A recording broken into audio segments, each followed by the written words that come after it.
we can see a lot of good aggression and a lot of these movement options stuffed out. So right now, I'm really looking towards the blue team to see what kind of playstyle they're going to be going into this with and how they're going to be able to respond to the stability from this red team.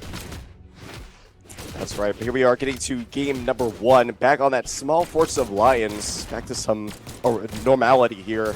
And yeah, already the guns are flying, as you can see, with the 2 blasters on either side. You can just see these side airs and aerials coming out every which way. You got to be so very careful because they can pick up so easily. On the other hand, so you kind of see them taking a step back, keeping each other on opposite sides. Don't want to get too close because those blasters obviously need that farther range to work effectively. So here we go, nice and light setup. Oh, but unfortunately not able to push into the ground pound in time. That certainly would have been a stock and a great lead for blue team to get, but they are still in the lead as far as that stock goes. What is going on at the top? Oh my goodness, Taya is gone. Everyone up into the top border, multiple people off the screen. And out of all of it, it's going to be Taya losing his second stock and bringing him down to his last. We have just hit a minute into this game, and xJ is finally going to lose his first stock. And Taya is already 100 damage deep into his final. Right now, the red team is at such a deep deficit here, and the blue team understands it. They know who they want to go for. Ahmet almost with the pickup on the GCD light up at the top border.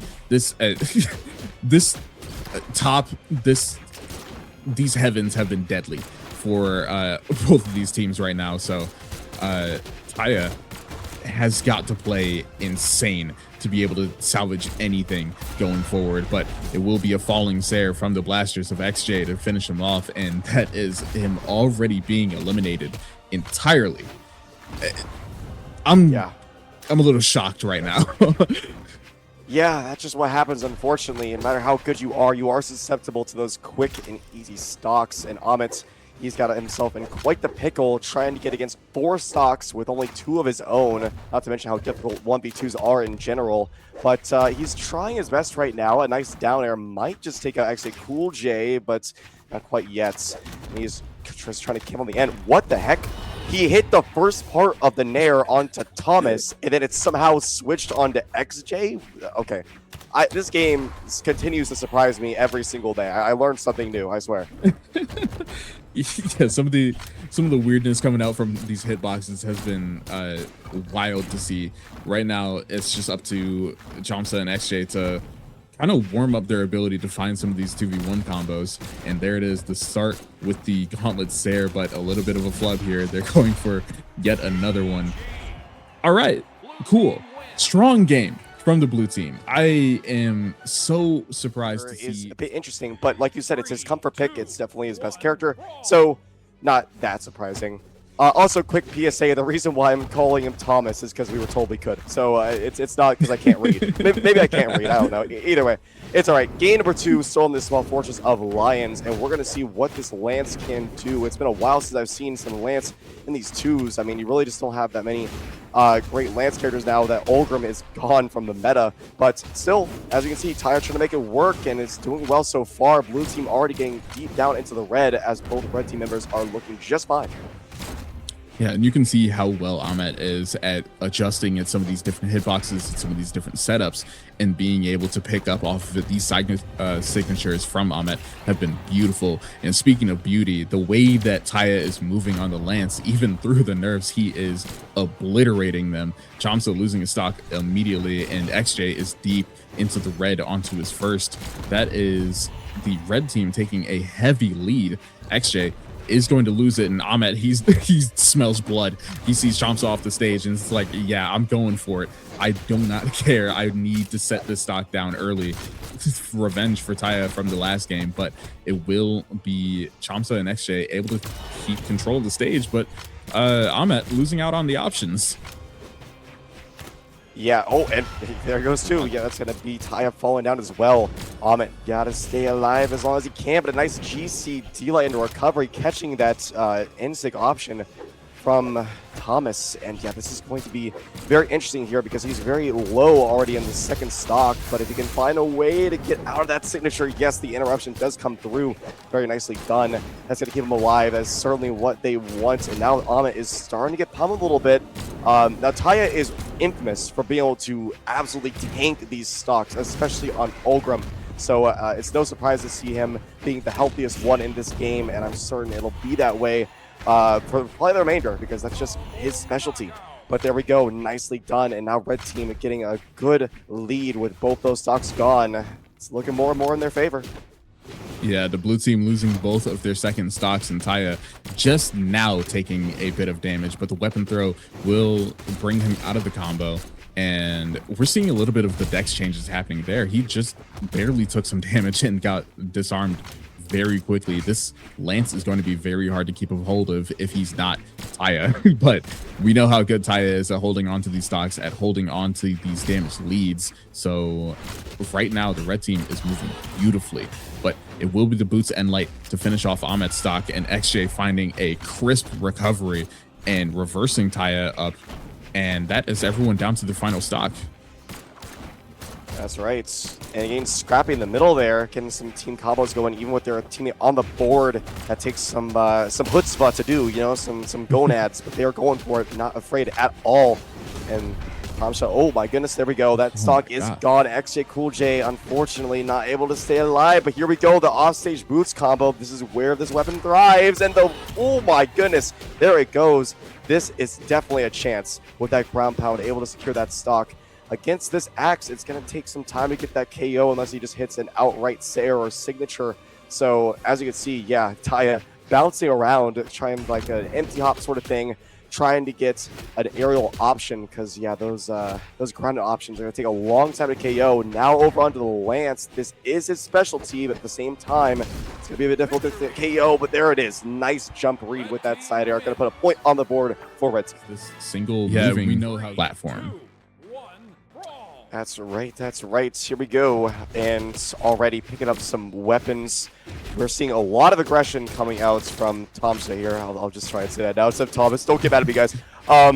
Yeah, so already seeing a lot of aggression. The signatures coming out. And we've seen this from a lot of Teska players, right? They just automatically go for a lot of these signatures, even when you quote-unquote shouldn't. Because, I mean, obviously signatures are meant more for trying to get the KOs when your opponent is lower in HP.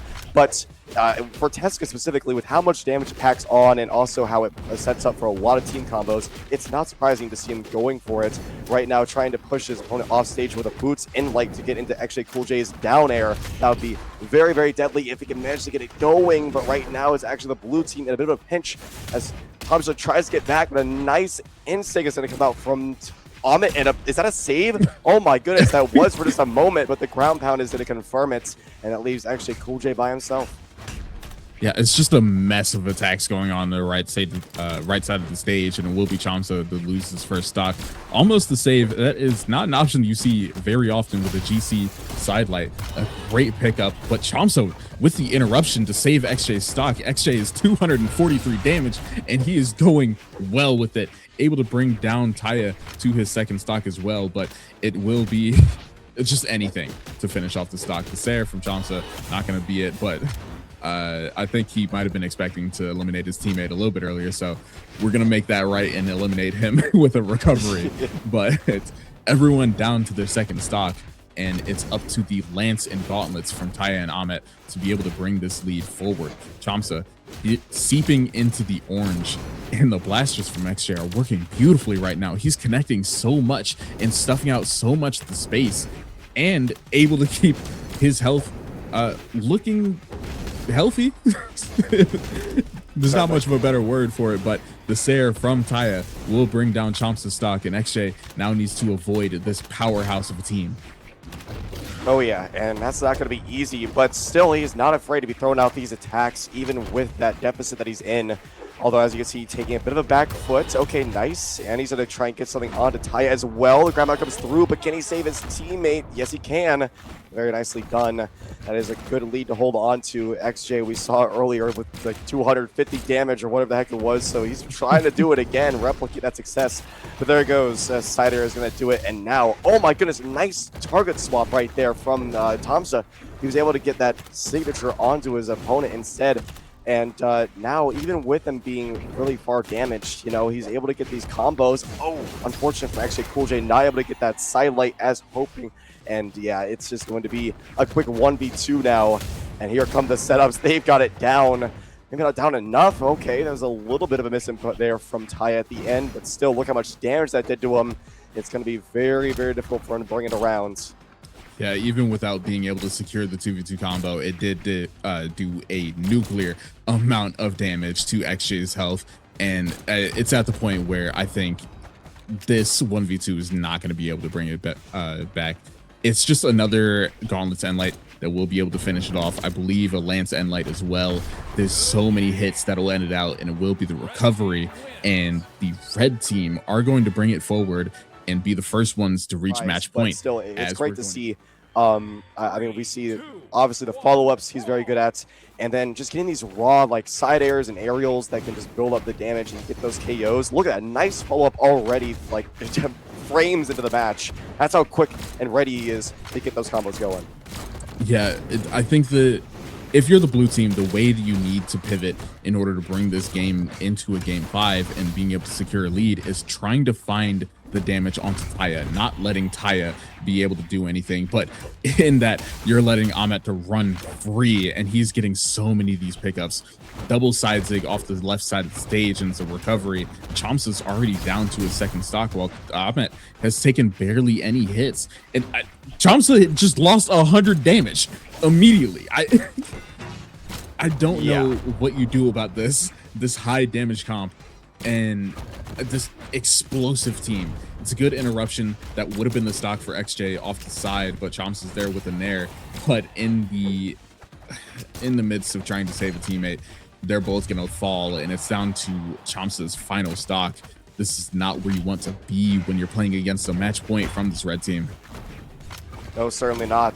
But still going to try to make it work. Nice. Once again, good KO coming out from our good friend over here, Thomas. And, you know, honestly, he's doing all right as far as, like, he's still trying to get this aggression going, right? He's not afraid, even with the deficit that he's in, he's not afraid to throw out these attacks because he knows he needs to, right? I mean, you could play back and you could try and, you know, conserve your stock as much as possible, and you want to do that, but at the same time, all that does is let your opponents run a field day on your teammates, and that's certainly not what you want. So he's doing a good job right now, just trying to keep himself in the game. A nice interruption coming out. That would have been a KO on the Tjomse. So I'm glad he was able to pull that one out in the end. But here we go. Nice. The recovery is going to take out xJ, though. And now he's just got to find a way to get away from this bow. Ahmet is relentless with this aggression. Drops the true combo, though. Okay, that's a little interesting. I don't expect that to come from Ahmet too often, but there you go. That's your one chance, and your chance is gone. Being binked off the bottom of the stage to take that out. And xJ does get the signature and pulls out the emote, stringing that harp along, playing a song. Well, only if that song is called Getting Dominated, because as you can see, a 3-stock from Ahmet is going to be the end of this match. 3-1 for red team, moving on in this bracket. Yeah, look at that stat line from Ahmet. 708 damage, 3 KOs, 0 falls. This guy was